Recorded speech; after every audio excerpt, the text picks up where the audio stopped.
Have you ever swam with one of these guys down in their world? Well, it's not what you think it is, but maybe it is what you think it is. One sec.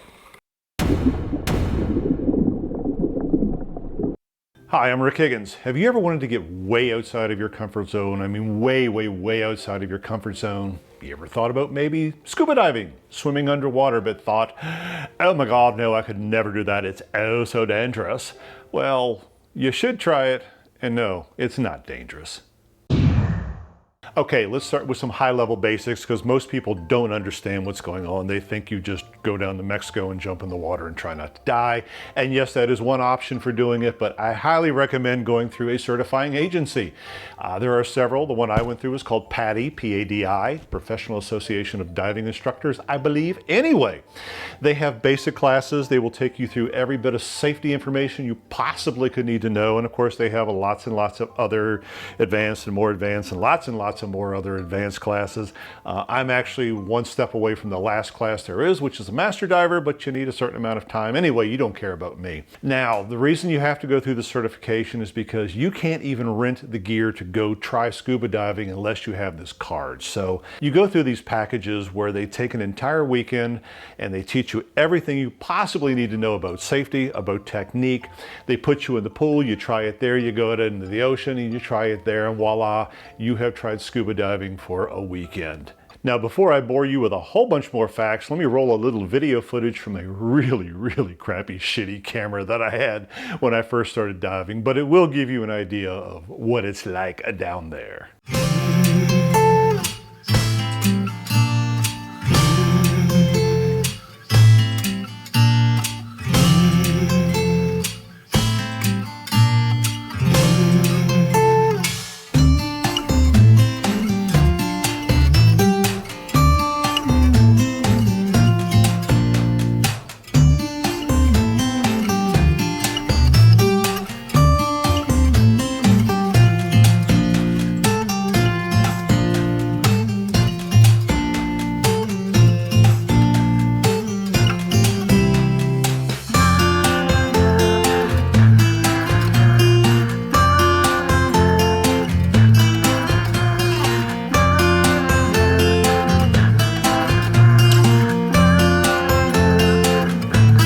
Okay, I have an idea. Let's continue this in sort of Q&A format where me over there will pretend to be you asking questions and me over here will pretend to answer them.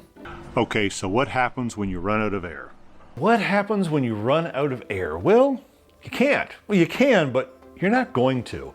I mean, you've got your tank on your back and you've got gauges which tell you exactly how much air you've got. You are constantly looking at that. They train you to constantly looking at it.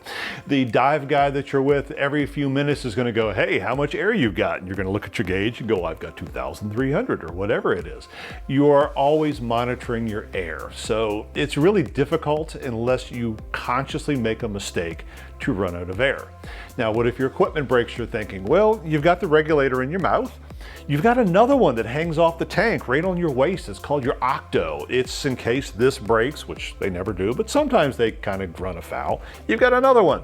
You've always got a dive buddy within a couple arms length away. He's got an octo and a regulator. Between the two of you, you got 2 tanks of air and 4 regulators. You're gonna breathe. Besides, as a basic diver, you're not more than 30 feet down, and they're going to train you how to go to the surface completely safely. And by the way, the trick is you have to hum on the way up. You really have to screw up, and even if you do, you're completely in a safe environment to get up to the surface where there's plenty of natural air. There you go. Can you see down there? Isn't it kind of dark? Can you see down there? My father actually asked me this. Yes, you can see quite clearly. It is bright as this, actually brighter than this is right here. Now, the deeper you go, colors start fading, but the deepest you can go as a recreational diver is 130 feet or 40 meters. Down at that level, colors are kind of gone. Everything looks mostly gray. At 30 feet as a basic diver, it's going to start to sort of fade, but you can see completely clearly. It's just not as vivid, but if you have a camera with you or a flashlight and you shine it on the coral, all of a sudden you have new light and the colors just explode. But as far as your beginning diving, you can see perfectly clearly, and the colors aren't going to be that much different. What about sharks? Sharks? What about them? I see them all the time. Now, I know that probably just freaked you out a little bit. Mostly what I see are nurse sharks. And for the record, nurse sharks have no teeth. They can't hurt you. A lot of the other sharks we get down here in the Florida Keys are reef sharks. They're 3 feet maybe. They're completely safe. They're going to be running away from you. All of these critters are mostly going to be running away because they're afraid. You're not a natural part of their environment. They're not these apex predators who are going to attack you. Now, I tell you what bothers me more than anything is these little barracudas are about this long. They're little narrow things. They like to bite shiny little objects. I used to wear an earring. I had a gold hoop in my ears, and they like to see that, and they'll come up and they'll like take little nibbles. It hurts a little bit. I mean, it's not dangerous, but it's just freaking annoying. So, yeah, I'm not worried about sharks. I'm worried about the little barracudas and the jellyfish. I hate freaking jellyfish. But, you know, they're slow. You just kind of swim around them, all the while cringing. I don't know, maybe that's just me. I'm still afraid of sharks. You really shouldn't still be afraid. I mean, sharks are magnificent animals. Here, I want to show you a quick clip before I get into why they are.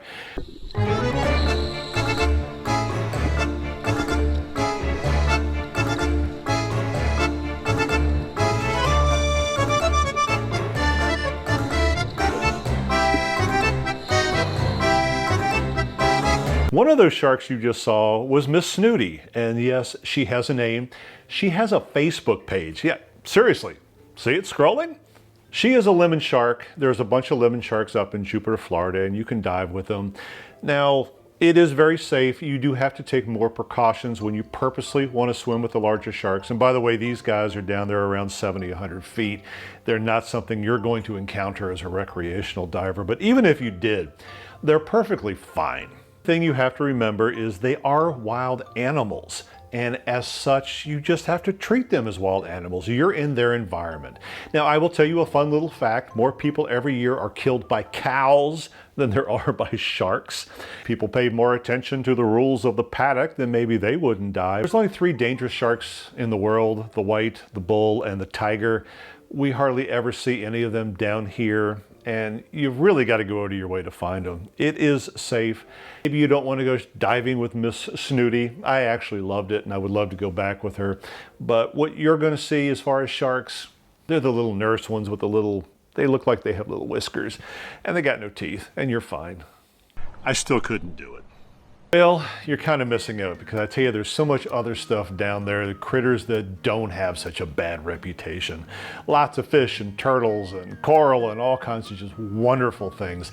I always describe it like this. You can either look into an aquarium or you can be in the aquarium.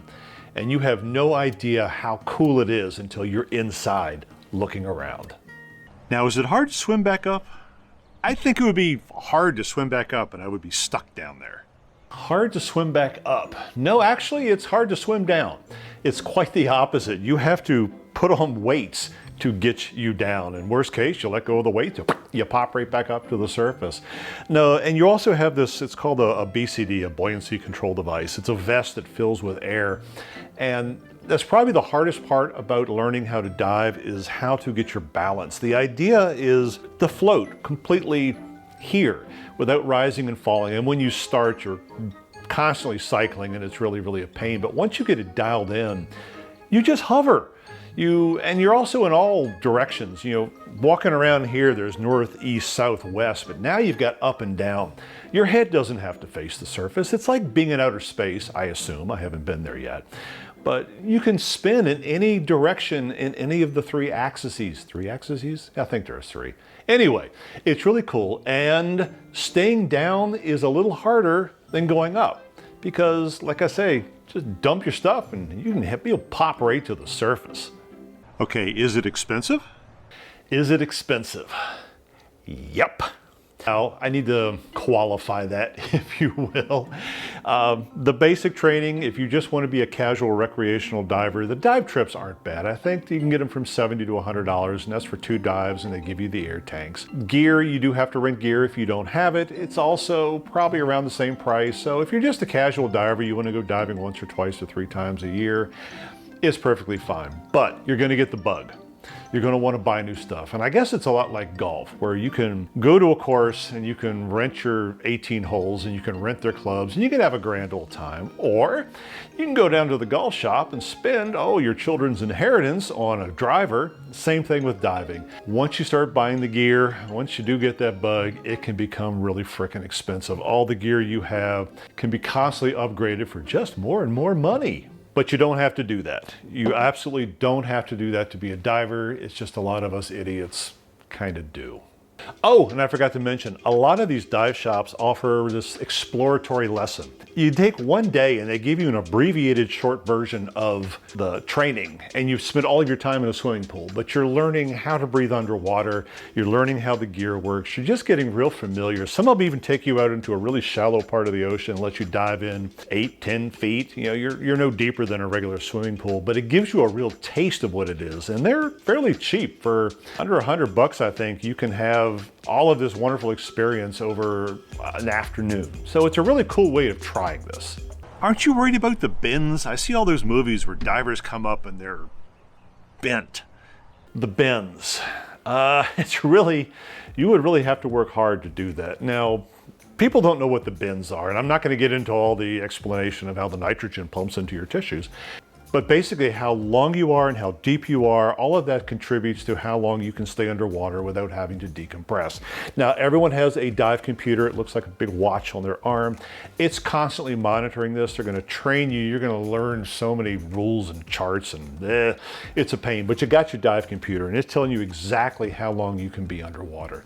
Now, here's the fun part. As a recreational diver at 30 feet, you cannot get the bends. You're gonna run out of air long before that's even an issue. It's only when you're down, 60, 70, 100 feet that you start having to worry about that. And seriously, you're looking at it and it says, you've got 10 minutes left at this depth. So you swim up 10 feet and now you've got 20 minutes left, but you're constantly monitoring it. And even if you did exceed it a little bit, your dive computer is going to tell you exactly what you need to do. So maybe you go up to 20 feet and you hang there for 5 minutes, and you go up to 10 feet and you hang there for 5 minutes. But I have never known a single person in all of my diving who's had to do that, because you're monitoring it. Your dive guides, they're monitoring it as well. There's so much safety practiced underwater that I don't want to say it's ridiculous. You have to work hard to do something dumb like getting the bends. Have you ever been in trouble? Really scared down there? Have I ever gotten in trouble or been scared? Yes. I'm scared with every dive, but I think that's a good thing, because it reminds you to think of the safety. It is an alien environment. It is potentially dangerous. So yeah, you don't just jump into it like you would a soccer game.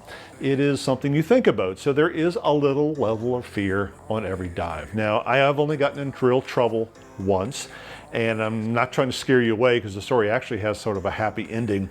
I was diving doing a cleanup after Irma. We were cleaning up all the crap that was on the land that found its way into the water. And I was on this coral trench and I was kind of working in. I was with a dive buddy, by the way, didn't know him. Rule number 1, always know your dive buddy. The hoses on my tank got stuck in a crevice on the coral, and I'm stuck and I can't get off the wall.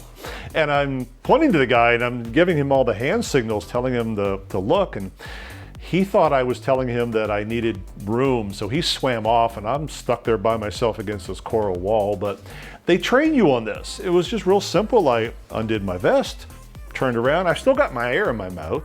Oh look, a hose is stuck in there, pulled it out, put my vest back on, swam off, kept checking my air to make sure nothing was broken. The point of this was I didn't freak out at all.